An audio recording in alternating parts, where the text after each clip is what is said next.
Hello everyone and welcome back to my channel. My name is Dr. Aditya. Today we have very special guest with me, Dr. Shailesh. Hi Shailesh, how are you? Please introduce yourself. मी मस्त आहे एकदम. माझं नाव शैलेश शिंदे. हा. माझं graduation पिमू कॉलेजमधून झालं आणि मी actually सांगलीच आहे.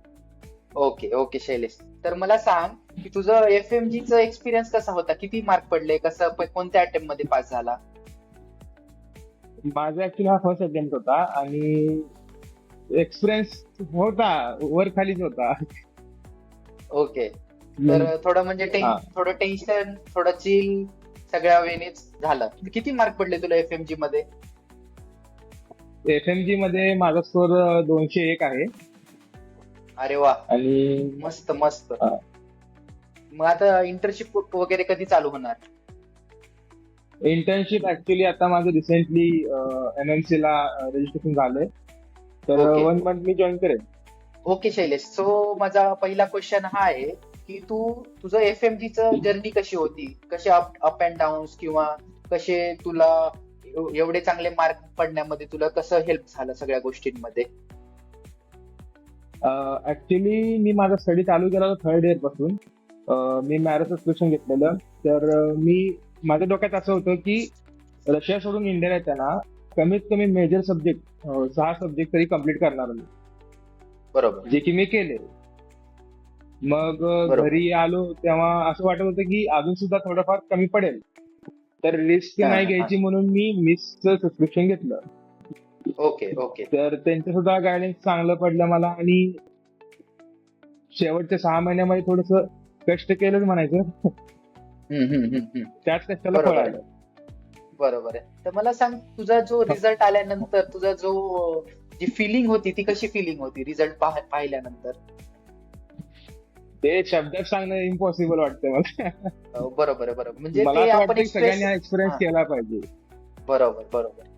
कारण की तो एक्सपिरियन्स खूपच वेगळा एक्सपिरियन्स आहे. कारण की आपण जे नीट UG मध्ये नाही करू शकलो, एखादी कॉम्पिटेटिव्ह एक्झाम पास होणं किंवा जे आपल्याला रिग्रेट हो राहतं की आपण नाही करू शकलो हो इंडियामध्ये, तर ती एक्झाम हो पास झाल्यानंतर जी खुशी भेटते, ती खुशी आय थिंक खूप वेगळी आहे. ती आपण हो शब्दांमध्ये हो एक्सप्रेस हो नाही करू बरोबर शकत. आहे. बरोबर आहे बरोबर आहे. बरोबर तर आहे मला सांग की जो आपण म्हटलं जातं की FMG एक्झाम खूप हार्ड एक्झाम आहे, खूप डिफिकल्ट एक्झाम आहे, तर तुला काय वाटलं? किती डिफिकल्ट वाटली किंवा किती इझी वाटली तुझ्या प्रिपरेशननी? पर्स्पेक्टिव्ह असा आहे की जोपर्यंत एक्झाम झाली नाही माझी तोपर्यंत मला असं वाटत होतं की एक्झाम डिफिकल्टच आहे. म्हणजे कितीही तयारी झाली असेल किंवा किती MCQ सॉल्व्ह केले असतील, पण ती एक्झाम हा. झाल्यापर्यंत किंवा पास रिझल्ट येईपर्यंत आपली भीती असतेच की बाबा काय होतं किंवा हो काय नाही. भीती. बरोबर बरोबर आहे. अगदी बरोबर. बरं मला सांग की FMG प्रिपरेशन तू कधी स्टार्ट केली आणि कसं कसं प्रिपरेशन केलं? तू जसं म्हणलं थर्ड इयर पासून स्टार्ट केली, तर कोणते बुक्स फॉलो हम्म. केले किंवा कोणता ऍप फॉलो केला? माझं सबस्क्रिप्शन होतं थर्ड इयर पासून, तर मी major subject like OBGY, surgery, medicine, pharmacology, paediatrics असे बरोबर मेजर सब्जेक्ट मी बरोबर. करायला घेतलेले फर्स्ट. जसं जसं माझं हम्म. अकॅडमिक इयर होतं तसं तसं मी करायला घेतलं. बरोबर एक्झामसाठी मी त्या मॅरेजच्या आयडियल बुक मधूनच प्रिपेअर केलं होतं आणि हा. MCQ वगैरे मी शेवटला लास्ट 6 मंथच ट्राय केले. असं काही मी पहिल्यापासून डोक्यात धरलं की MCQ सॉल्व्ह केलं पाहिजे, ते करायचंय.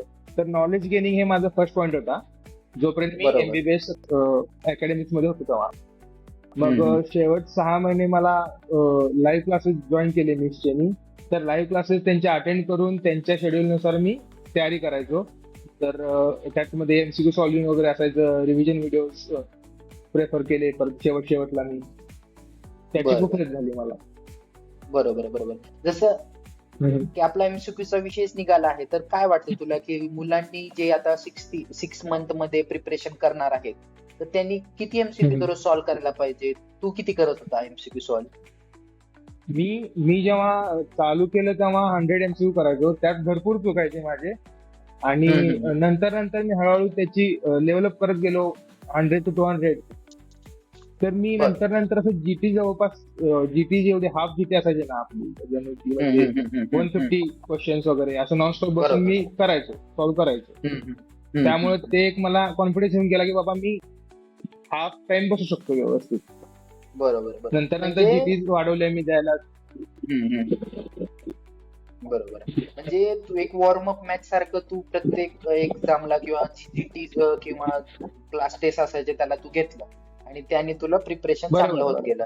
तर तर मला बरोबर सांग बरोबर. की फक्त पीवायक्यूच केलेले इनाफ आहेत की आपल्याला नॉर्मल क्वेश्चन्स पण सॉल्व्ह करायला पाहिजेत एफएमजी प्रिपरेशन मध्ये? एफएमजी प्रिपरेशन मध्ये असं आहे की पीवायक्यू तर पक्का असलेच पाहिजेत. आणि जर बेटर स्कोरिंग सुद्धा हवा असेल तर एक्स्ट्रा क्वेश्चन तर फॉर शुअर केले पाहिजे, त्याशिवाय स्कोरिंग होत बरं. नाही. जीटीचा स्कोर जो येतो आपला 1/300 तो किती मॅटर करतो ऍक्च्युअल एक्झाम मध्ये? तुला किती मार्क्स यायचे आणि किती फ्रिक्वेंटली तू जीटी द्यायचास? ऍक्च्युली मी माझ्या पूर्ण 6 महिन्याच्या प्रिपरेशन मध्ये मी जवळपास 8 जीटी दिल्या होत्या, ज्या की ओके. टोटल मॅरो मधून होत्या.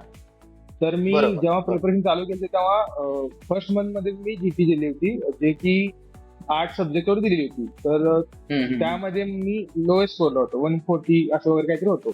नंतर नंतर ओके. ते ग्रॅज्युअली वाढत गेला स्कोर आणि मी नॅशनल मॉकला शेवटच्या मला 212 मार्क्स पडलेले, जे की मला अरे वा अरे एफएमजी वा, जवळपास तेवढेच मार्क्स पडले. तेवढेच पडले. तर बरोबर आहे. त्यामुळे म्हणजे कॉन्फिडन्स आला मला. बरोबर. म्हणजे जीटी तुला हेल्प केली कारण की प्रत्येकाची खूप हेल्प केली. जर्नी थोडं कमीपासूनच स्टार्ट होते, पण आपल्याला न खचता बरोबर किंवा न त्याचा जास्त विचार करता जीटीच द्यायला पाहिजेत असं तुझं म्हणणं आहे. बरोबर. बरोबर आहे, बरोबर, अगदी बरोबर. तर खूप चांगल्या वेळी सांगितलं तू. तर आपण आता डायरेक्ट आपण तुझ्या 2019 मध्ये जाऊ. तर तू जो रशियाला जायचा निर्णय घेतला तो तू कसा हा निर्णय घेतला? जे मुलं आता रिपीट करतायत किंवा जे मुलं 12thला आहेत किंवा आता एक्झाम्पल रिनीट लागली आहे, तर त्या मुलांसाठी तू काय सांगू शकतो की तू डिसिजन कसा घेतला की ज्यांनी त्यांना हेल्प होईल त्यांचं डिसिजन घेण्यासाठी? ऍक्च्युली असं आहे की कसं असते, आपली बुद्धी मॅच्युअर कधी कधी लेट होती. तर बरोबर. 2019 मध्ये माझी एवढी मॅच्युरिटी नव्हती की बाबा मला असा अभ्यास केला पाहिजे, ह्यात फ्युचर आहे वगैरे वगैरे. हा हा तर हा. तेव्हा माझा एवढा अभ्यास झाला नाही नीटचा, तर मी जेव्हा कॉन्सन्ट्रेशन अभ्यास केला नाही. बरोबर तर घरातून डिसिजन आलं की ठीक आहे सर, तू बाहेर जाऊन शिक, तुझी इच्छा आहे तर एमबीबीएस हा बाहेर जाऊन शिक. बरोबर. तर कन्सल्टेशन थ्रू मी बाहेर गेलो, अब्रॉड शिकलो. तसं सुरुवात झाली. बरोबर. ठीक आहे, 6 वर्ष केलं. परत हा. एफएमजी एक्झाम विषयी माहिती होतं आधीपासून. तर हम्म. त्याची एक अशी भीती होतीच की बाबा नीट झाली नाही तर एफएमजी कशी होईल, अशी लोक सुद्धा कशी भीती होईल? घालतात. बरोबर बरोबर बरोबर. आणि हा, मग त्यातून बाहेर पडण्यासाठी मी लवकर प्रिपरेशन चालू केली होती. बरोबर आहे. तर आता मला असं वाटतं की जे मुलं किंवा जे आता स्टुडंट्स विचार करतायत की आपल्याला अब्रॉड मध्ये शिकायला जायला पाहिजे किंवा नाही, त्यांच्यासाठी सर्वात मोठा क्वेश्चन हाच असतो की आल्यानंतर एफएमजी एक्झाम कशी निघेल.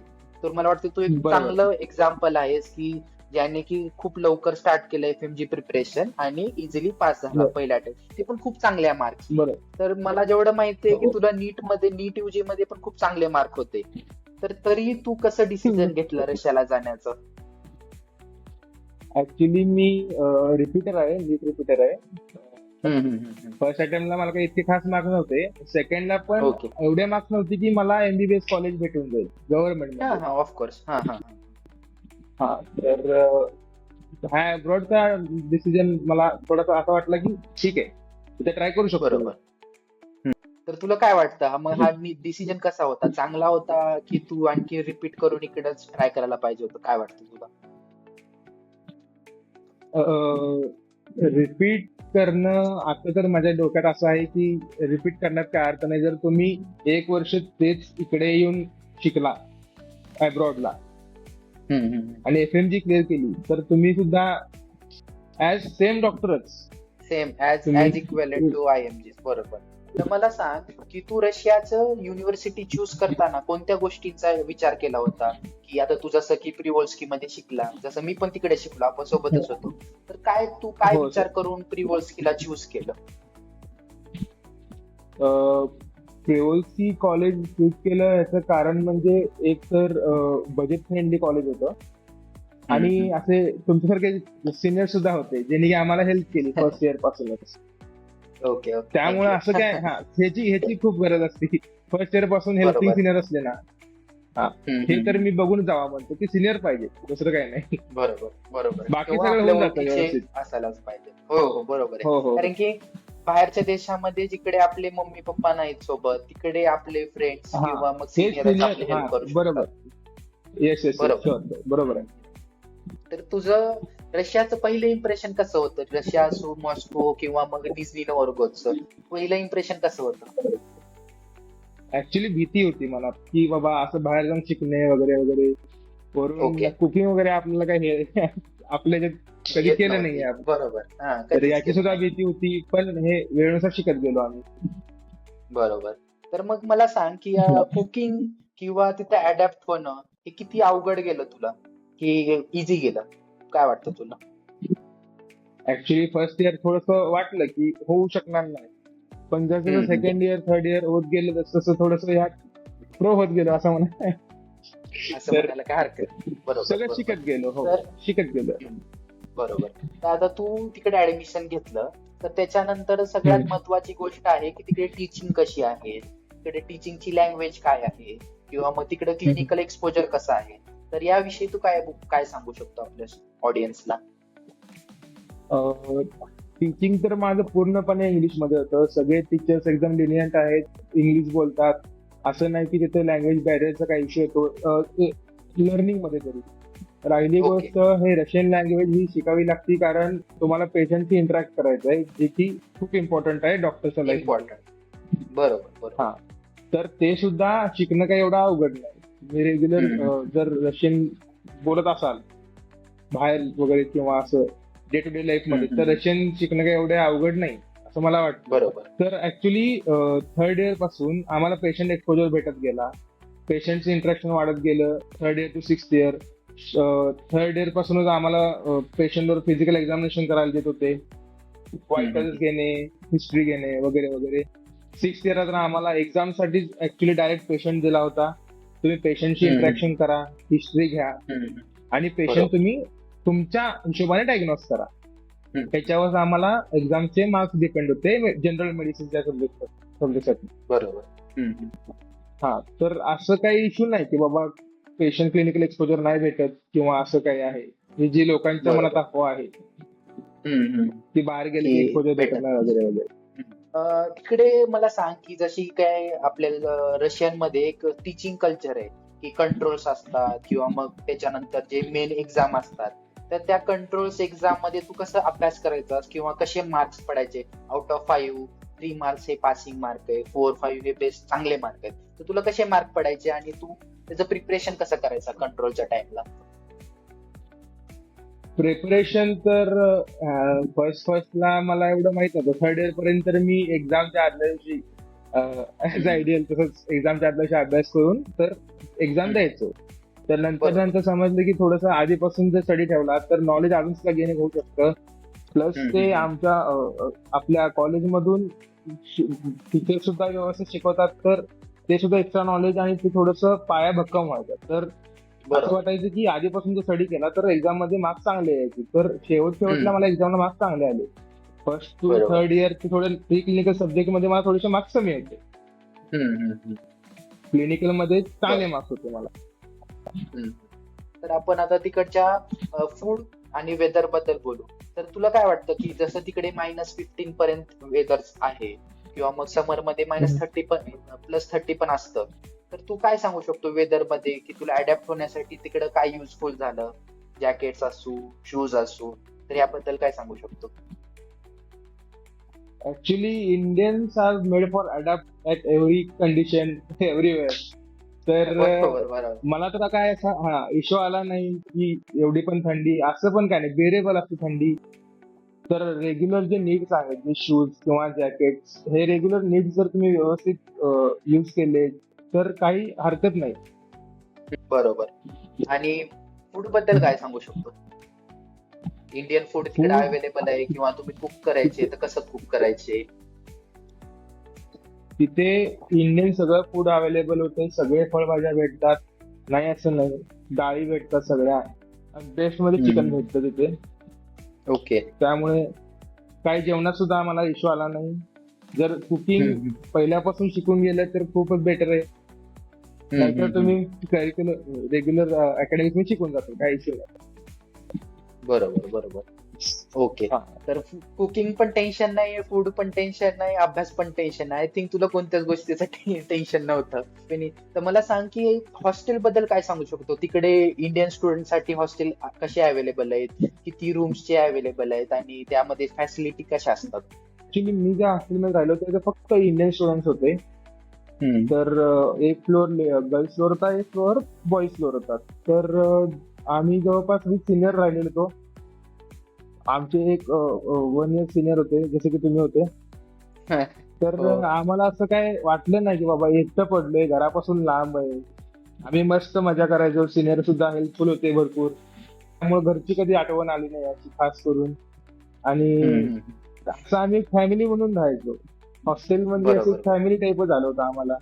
हा, हा. आणि सगळे तिथे तर मराठी बोलणारे केरळाचे सुद्धा स्टुडंट होते आमच्या बरोबर. तर त्यांचे सुद्धा आम्ही असं लँग्वेज आमच्यामध्ये असे एक्सचेंज होत होते थोडेफार. हॉस्टेल लाईफ खूप चांगली होती म्हणायचं. आणि आमच्यासारखे हॉस्टेल लाईफ सिनियर्स बेस्ट भेटल्यास बेस्ट लाईफ तर बेस्ट. आणि आणखीन सोपी काहीच गेली. विषय नाही. बरोबर. काहीच विषय नाही. हो खरंच. बरोबर.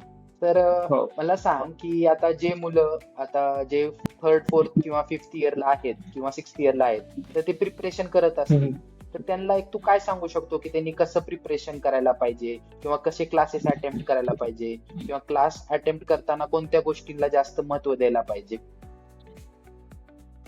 माझं म्हणणं असं आहे की जे थर्ड इयरच्या पुढे 6 इयर पर्यंत जे सध्या स्टुडंट्स आहेत, त्यांनी हा. थोडं नॉलेज गेन करण्यावर लक्ष दिलं पाहिजे. कारण बरोबर. Knowledge is the key. हा हा. आणि एक- जर नॉलेज असेल ना तर एफएमजी पण काहीच एक्झाम म्हणजे असंच आहे की इझिली सुटून जाते, काय अडचण येणार नाहीत अजिबात. बरोबर बरोबर. आणि तर मग रेग्युलर क्लासेस अटेंड करा, कारण हे क्लिनिकल सब्जेक्ट आहेत. पेशंट एक्सपोजर भेटतं, तर ते इझिली ग्रास्प करायला मदत होती, असं माझं बरोबर. म्हणणं आहे. अभ्यास तर एक भाग झाला, तर आपण जसं की इंडियामध्ये पण पाहतो की कल्चरल इव्हेंट्स असतात किंवा स्पोर्ट्स असतात. तर आपल्या युनिव्हर्सिटीमध्ये तर कल्चरल इव्हेंट्स असो किंवा स्पोर्ट्स व्हायचे, तर तुला त्याबद्दल काय सांगू हो. शकतो? कसं कसे असायचं? माझं असं होतं की मी काही फक्त स्टडी फोकस नाहीये. मला असं बाहेरच्या एक्स्ट्रा करिक्युलर ऍक्टिव्हिटीज करायला आवडतात. तर मी स्पोर्ट्स मध्ये सुद्धा भाग घेतलं. ह्यासाठी सुद्धा प्रिपरेशन वगैरे करायचो आम्ही. तर ते असं थोडं छान वाटायचं की काहीतरी वेगळं करतोय. बरोबर.